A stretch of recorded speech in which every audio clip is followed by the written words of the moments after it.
few things here at the top, and then we'll get right to your questions. I mentioned it briefly yesterday at the off-camera briefing, so I'd like to just provide a quick readout of Secretary Austin's phone call with Qatar's newly appointed Deputy Prime Minister and Minister of State for Defense Affairs, His Excellency Sheikh Saud Al Thani. During their call, the Secretary reaffirmed the U.S.-Qatar defense partnership, reviewed opportunities to enhance defense cooperation, and discussed regional security developments. The Secretary emphasized the Department's commitment to regional de-escalation through deterrence and diplomacy, including through U.S. efforts to support implementation of the ceasefire between Israel and Lebanon, uphold the enduring defeat of ISIS, and degrade Houthi military capabilities, jeopardizing the free flow of commerce in the Red Sea. He further reinforced the urgent need to secure the release of all hostages held by Hamas and achieve a ceasefire in Gaza. A readout of the call is now available on defense.gov. Also yesterday, U.S. Central Command forces conducted a precision airstrike against a key command and control facility operated by Iran-backed Houthis within Houthi-controlled territory in Sana'a, Yemen. Per U.S. Central Command's press release, the targeted facility was a hub for coordinating Houthi operations, such as attacks against U.S. Navy warships and merchant vessels in the southern Red Sea and Gulf of Aden. The strike reflects CENTCOM's ongoing commitment to protect U.S. and coalition personnel, regional partners, and international shipping. I would refer you to U.S. Central Command for further questions. Finally, a quick update on the transition process. Yesterday, the Department's Transition Director, Ms. Jennifer Walsh, and representatives from the Office of the General Counsel, Washington Headquarters Services Security Office, and the DoD Transition Task Force met with 11 members of President-elect Trump's Agency Review Team, or ART, here in the Pentagon. In accordance with standard practice, the ART members signed non-disclosure agreements and discussed security procedures, including information security and next steps for transition efforts. DoD officials also showed the ART members dedicated office spaces here in the Pentagon that have been reserved for their use. For specific questions about the ART team, I would refer you to the President-elect's transition team. We'll continue to provide updates on the transition efforts within the department as they become available and remain focused on ensuring a smooth, orderly, and professional transition. And with that, let's take your questions. Go to AP. Tara. Thanks, General Ryder. So back to the drones.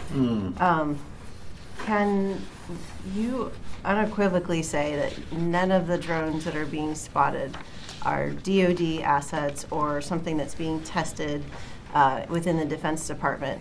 Are all of these either civilian or otherwise, but just not Department of Defense drones? You're talking about the drones in New Jersey up and down the... Yes, they are not DoD assets. None of them are?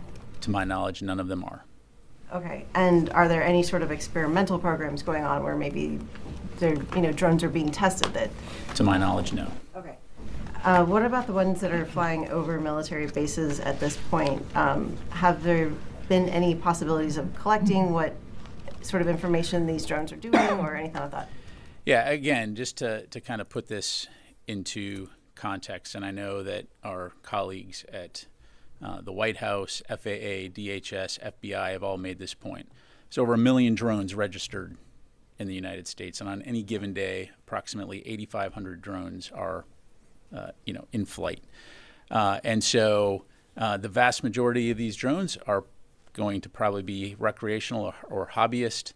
They're going to be commercial drones, used in things like architecture, engineering, farming, or they could be used for law enforcement. Is it possible that some of those drones could be up to malign activity? It's entirely possible, but the vast majority, that is not, the case. And in the case of drones flying near or over U.S. military installations, that in and of itself, just given the volume of drone flights we see on a given day, is not something that's new. We take all of those seriously. We will typically, when we detect them, attempt to classify them and take appropriate measures. Is it possible that some of those are surveilling? Absolutely. But can you make that assumption in every case? Not necessarily. So in each case, commanders have the authority, installation commanders and authorities have the authority to respond appropriately, and we'll continue to do that. Okay, just one other topic, Ukraine. Did the U.S. have any role at all, either providing intelligence or otherwise, in the what looks like a targeted killing of the Russian general? Yeah, I can tell you we were not aware of this operation in advance. We do not support or enable those kinds of activities. I've seen the reports. Don't really have any information to provide other than what I've seen in the press, and so I'd have to refer you to the Ukrainians on that. Pat, last year, U.S. Transcom and U.S. Air Mobility Command signed an agreement with a group called the National Aerospace Research and Technology Park. This is in Atlantic County, New Jersey, and the agreement was to create a test and evaluation corridor for UASs, unmanned aerial systems, and advanced air mobility. Is it possible that these drones that are being seen in New Jersey are part of that corridor that was created a year ago to test these kind of drones and unmanned systems? Yeah, and I know you're not going to be surprised by this, but I've had some of your other colleagues reference that press release. I did check with the Joint Staff to see if that was possible, and again received confirmation: no military operations, no military drone or experiment operations in this corridor. Thanks, Pat. Going back to Russia, the general who was assassinated in Moscow, how significant is that? Do you think that's going to change Russia's calculus at all in the war with Ukraine? And what comments do you have on the accusations that he was responsible for the use of chemical weapons in Ukraine? I'd refer you to Russia to talk about the potential impact. Again, I won't speak for Ukraine. Clearly, this is a senior commander within the Russian military overseeing significant capabilities. But again, like I highlighted, we're aware of those reports, looking into them, but that's about all I'm going to have. So, Warren. On drones for a second, what was the thinking behind sending additional detect and track systems to Picatinny Arsenal and Naval Weapons Station Earl? And are there other facilities that might get more of these systems in the future? Yeah, so a couple things. So first of all, again, a lot of focus on this right now for all the obvious reasons, some of which includes those sitting in this room here. And so we're going to take this seriously. And so ensuring that installations, in this case Picatinny and Earl, have the capabilities they need to detect, to identify and track as appropriate in the event there's drone activity near those facilities. To your other question, this is exactly what the counter unmanned systems strategy that DoD put out recently talks about, is looking at what are those priority installations, what are the trends when it comes to unmanned systems or unmanned aerial systems as well, and what does the DoD need to be doing in order to address that issue, particularly when it poses a potential threat to our personnel or installations. The thing is that I think we've all recognized the fact that unmanned systems are here to stay. They're a part of modern warfare, and whether it's here in the homeland or overseas, we want to make sure that we're doing due diligence to protect our forces and protect our equities from a national security standpoint. So, I think you'll see us continuing to look at that, and it's something we're going to continue to take seriously. What systems are being sent and when will they arrive? In addition to some of the capabilities that are already on these installations, these capabilities essentially will enhance space authorities' ability to detect, identify, track UASs. So, for example, this could include active or passive detection capabilities, plus capabilities like the system known as drone busters, which, as you know, employs non-kinetic means to interrupt drone signals, affect their ability to operate. All right, Kelly. You mentioned that it wasn't all that unusual to see some drones over military bases. You mentioned this is becoming more and more of a common occurrence in the use of drones. But what would constitute it as a threat? What is the benchmark, and have you been communicating with other military installations to be ready for more of these drones, and how to spot if it could be a threat before it might be too late? Yeah.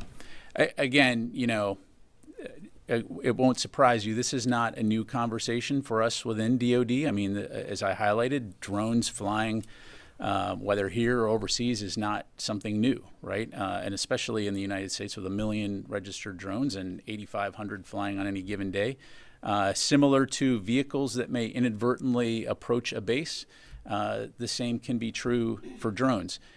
As to what constitute a threat, that obviously has to be assessed on a case-by-case basis, depending on what the drone is doing, where it's going, and so I'm not going to provide a blanket definition, but again, the idea here is that by providing training, capabilities, resources, commanders are able to assess and make those determinations.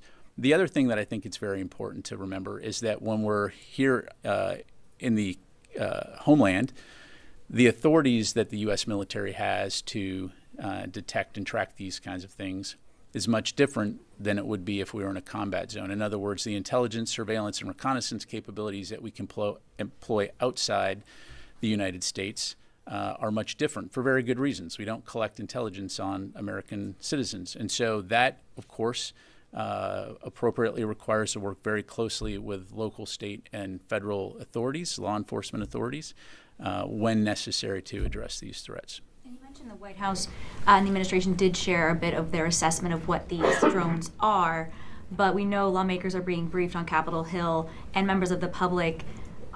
This isn't really, sitting well with them. They aren't really kind of taking this explanation for those that really saw these drones with their own eyes. So what would you say to them?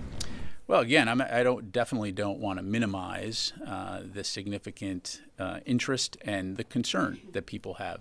But again, I think in the way that you now have this modern technology and the ability, you could go out of here right after this briefing and go and buy a drone, and you could fly it around your neighborhood. And as long as you're flying it appropriately and not in restricted airspace, there's nothing illegal about flying that drone. So again, just providing some perspective here, and I think the joint statement that we put out highlighted that the assessment in terms of what these reported sightings could be in terms of a combination of lawful commercial drones, hobbyist drones, law enforcement drones, as well as manned fixed-wing aircraft. Again, don't want to minimize it, but I think it's important to understand too just the volume of drone activity that will likely only increase into the future, and the fact that it is legal to fly drones, and if they go into restricted airspace, of course, we'll take appropriate action. Just why does it have to be a classified briefing if these are just hobbyist drones, they're not military drones? Why is it a classified briefing on the Capitol Hill?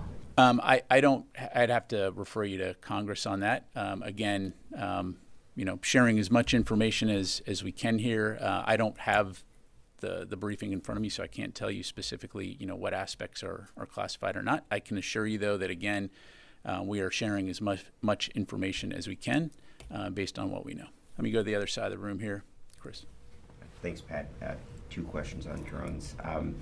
One, there's particular interest, perhaps by us, but also from the U.S. government regarding the drones in New Jersey. Does the Pentagon have any indications that those drones in New Jersey are somehow different in size, activity, etc., than the drones that have been spotted at Wright-Patterson Air Force Base, Hill Air Force Base, and other locations in the past few days? Chris, what I would tell you is we don't see a connection at this point between any of those activities. Again, just taking a step back here, 8,500 drone flights a day, but again, don't see a connection at this stage. And then my second question, has the Pentagon determined who was responsible for the drone incursions over the bases in the UK over the past month? Last month? Yeah, to my knowledge, still being looked at. I'd have to refer you to the UK MOD and US Air Forces in Europe. Janie. Thank you, General. Two questions on South Korea and China. First question, on China's espionage using drone. China conducted indiscriminate espionage activities using drones on U.S. aircraft carriers and military facilities anchored in South Korea. What message do you want to send to China, which poses a security threat to many allies? What's the message to China? Yes.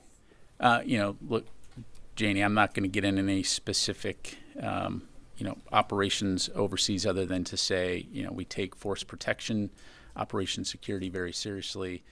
We value the partnerships that we have with our allies throughout the Indo-Pacific region and worldwide as we work together towards our mutual security interests. And so wherever there is a potential threat, we of course will take measures to mitigate, but I'll just leave it there. On South Korea, the security vacuum is in chaos due to the president suspended his work, and the military leadership also as well as suspended. Is there any disruption in the U.S.-South Korea alliance? And who is the Secretary Austin, the current dialogue partner? Yeah, so right up front, I would say, and you've heard Secretary Austin say this, the alliance between the United States and the ROK is ironclad. We continue to remain committed to peace and security of the Korean Peninsula, and our combined defense posture remains strong. I know that General Camara spoke with the acting Republic of Korea president on Sunday.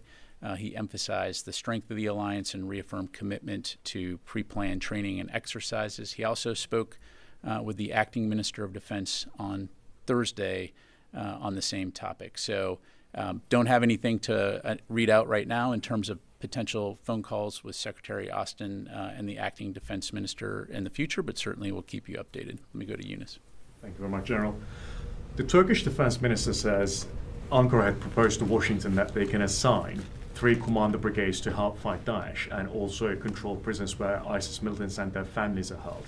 Those are your biggest concerns right now, especially after the fall of the Assad regime. So this is your NATO ally saying that surely if there was such a partnership between the US and Turkey, these are the 2 largest militaries within their lines. Why not just team up? Is it just lack of trust? You just don't believe them, or you like to specifically work with the SDF? Yeah, thanks for the question. As you highlight, Turkey is a very valued NATO ally, and we continue to keep lines of communication open as it relates to the situation in Syria, as it relates to regional security interests like ISIS. I don't have anything to announce in terms of any changes in U.S. force posture or how we're approaching the defeat ISIS mission, but I'm confident that we'll continue to keep having those conversations with Turkey and other regional partners on this issue. Just one follow-up, please. The Turkish foreign minister just on the same day said that the YPG, or as you call them, the SDF, will either dissolve itself or be destroyed in Syria. Is the United States going to militarily step in? I'd asked this question before because Turkey stresses it very clearly that they're going to be destroyed. Or you can work with us and we can sort out the Daesh problem in Syria. Like, how do you approach this statement and like this behavior? Yeah, I don't have a comment to provide on the foreign minister's comment. What I would say is what I've relayed before, which is that the SDF remains an important partner. I think it's important to remember what Daesh or ISIS is capable of, as we've seen in the past. And we all have a vested interest in ensuring that they cannot resurge. And so I know, again, we're speaking with our Turkish counterparts and others in the region as it relates to the challenges associated with ISIS, as well as the SDF and the continued important role they play in preventing a resurgence of ISIS. And so we'll continue to have those conversations, and I'll just leave it there.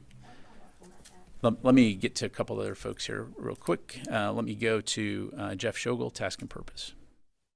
Thank you. Have any of the drone sightings been accompanied with sightings of a large rectangular black object, sometimes called a monolith, often accompanied by Also sprach Zarathustra by Richard Strauss? Yeah, thanks, Jeff. I would probably have to think back to the words of a very wise prophet, Obi-Wan Kenobi, who said, "These aren't the drones you're looking for." But beyond that, I'll just have to move along. Okay, let me go to Howard Altman, Warzone. Thanks. Well, that was hard to top. I got 2 questions, one on the drones and one on Syria.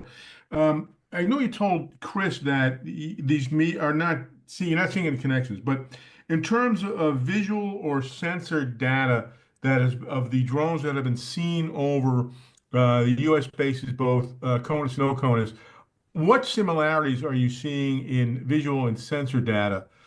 My question on Syria is, Muslim Abdi, the head of SDF, is proposing a proposal to establish a demilitarized zone in Kobani with the redistribution of security forces under American supervision and presence. Is the U.S. familiar with this? And does the U.S. have any ability to have additional forces or additional presence in that region? Thanks. Thanks, Howard. On your first question, I'm not going to have any information to provide in terms of sensor data, other than, again, as I highlighted earlier, we are employing a variety of both passive and active sensors in order to detect as it pertains to DoD installations. And of course, we're not the only ones in this business when it comes to U.S. civil airspace. I'd certainly refer you to DHS and FAA on that front. As far as Kobani goes, and the ceasefire discussions between groups that are there and the SDF and others, that's something that we're obviously monitoring closely. As I highlighted to your colleague, I think we all have a vested interest in ensuring that groups in the region capitalize on the situation here to enable the people of Syria to be able to have a better life than they did under the Assad regime. But as it relates to the U.S. force presence in Syria, it is focused on the defeat ISIS mission. And so that continues to be our focus. And I'll just leave it there. Let me come back into the room. Noah. Pentagon didn't specify where the strikes took place yesterday within Syria, where American equipment was used. Do you have anything more on that? What I could tell you, Noah, is you're talking about the counter-ISIS, defeat ISIS strikes. Yes, those were in the Badia Desert. What I'm tracking is it was 4 separate locations, and CENTCOM assesses that 12 ISIS members were killed. Thank you. John. Thank you, General. North Syria again. We know that you are actively involved in negotiation between the Syrian Free Syrian Army and the SDF, especially in the area of Manbij. But other than that, in the south, in cities like Raqqa and Deir ez-Zor, there are a lot of protests against the SDF. And especially the Arab population in this area, they claim that the SDF was collaborating with the Assad regime, and they see them as complicit. And after the fall of the regime, they want them out of their neighborhood. What do you say about these kind of requests from the local Syrians in those areas? And do you think that will create a possible threat for U.S. forces? Well, as I'm sure you can appreciate, I'm not going to delve into domestic Syrian politics other than to say, again, we recognize the situation right now in Syria is fragile, particularly as it relates to the post-Assad regime. U.S. forces have been working closely with SDF for years now on the defeat ISIS mission, and that continues to be our focus. Won't speak for the SDF or what the local population may or may not be saying, other than, again, I think we all have a vested interest in ensuring that ISIS is not allowed to regroup and resurge and return to the kinds of activities that we saw previously. Got time for just a couple more. I have another question. The leadership of the Assad regime, most of them who are criminals involved in slaughtering their own people, and very possibly in the future there will be courts against these names. We know Bashar al-Assad flew right away to Moscow, but rest of his team, do you have any idea how did they get out of the country, or do you follow any intelligence about personalities like Maher Assad, his brother? Yeah, I don't have anything to provide from the podium here. Let me go to Mike. Thank you, General Pat. One question on Syria. Since last week, the Turkish-backed Syrian National Army and militants are amassing around the controlled areas of SDF. Are you engaging with Turkey on this? And do you think a Turkish incursion into northeast of Syria is imminent? Again, I won't speak for Turkey in terms of what they may or may not do. And then, I'm sorry, the first part of your question, negotiating with who? Yeah, like the Turkish-backed forces in around Kobani, amazing around Kobani to invade Kobani. Are you engaging with Turkey on this?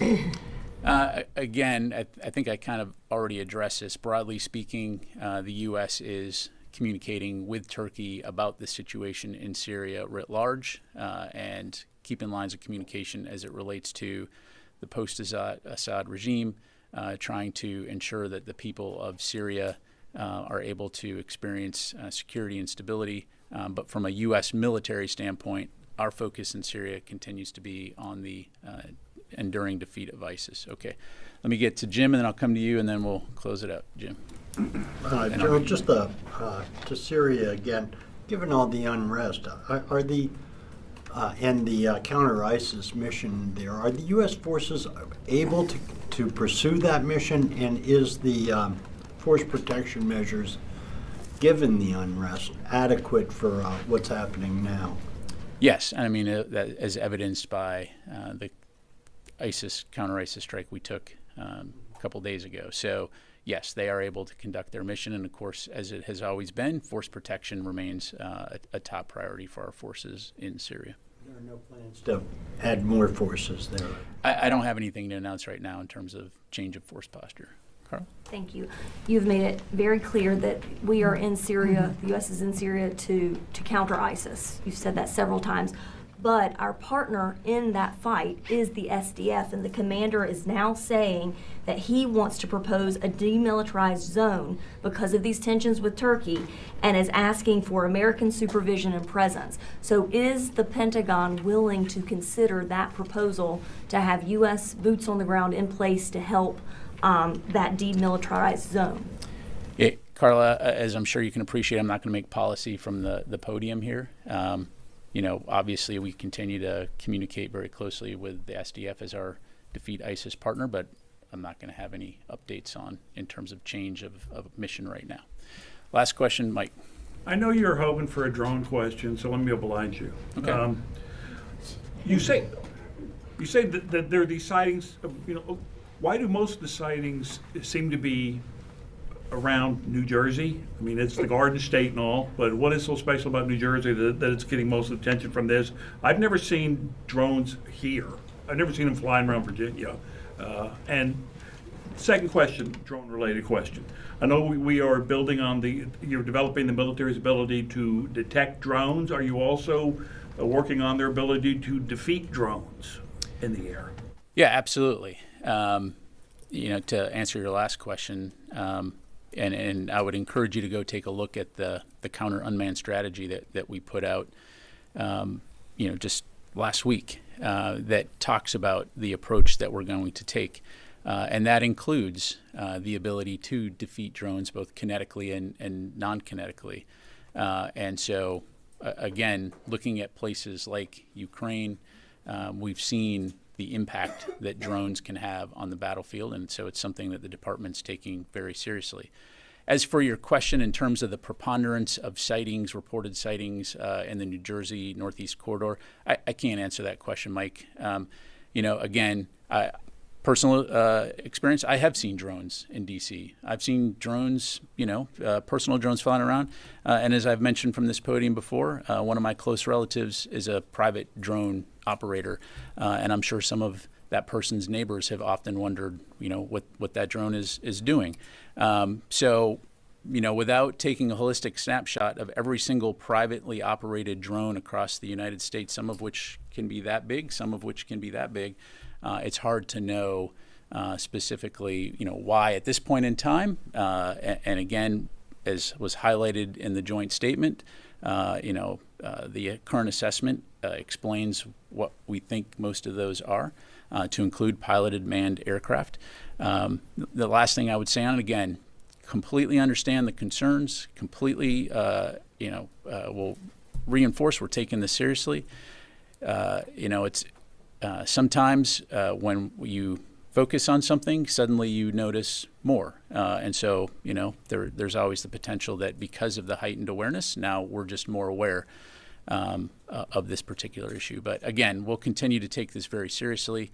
We'll continue to take appropriate action if and when it's deemed that any of these drones near U.S. military installations pose a threat. But in the meantime, again, I think it's been very clear that we've not identified that any of these reported drone sightings were assessed as anomalous, or that it presented a national security or public safety risk over civilian airspace in New Jersey or other states in the Northeast. All right. You're ruling out, Pat, that this is part of this testing corridor between Dover Air Force Base and Joint Base McGuire? Yes. Thank you. All right. Can I ask you a follow-up? I apologize. It's based off his question. Now, you just came in the briefing room, so. Negative. I came in. You flew in on your drone? Yeah. But thank you.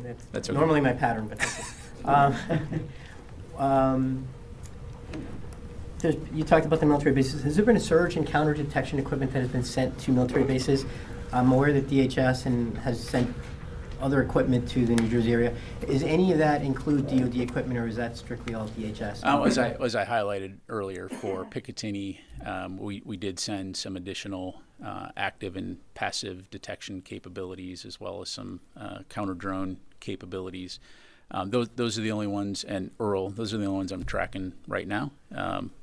But again, if we need to look at other installations, we certainly can, but I don't have anything else to. When you say active and passive, I mean, that is just strictly detection, or is that actually to bring drones down? So active and passive detection, different methods to be able to detect drones using different capabilities, right? So passive measures would essentially be it just has the ability to receive signals without emitting signals, whereas active would be like radar. I bounce the signal off and it bounces back, right? And then separate from that would be counter UAS capabilities, things like let me make sure I get the name right here, like drone busters, which essentially emits a signal which is able to interrupt the signal on the drone, which can affect its flight. So that's a methodology that we have that is able to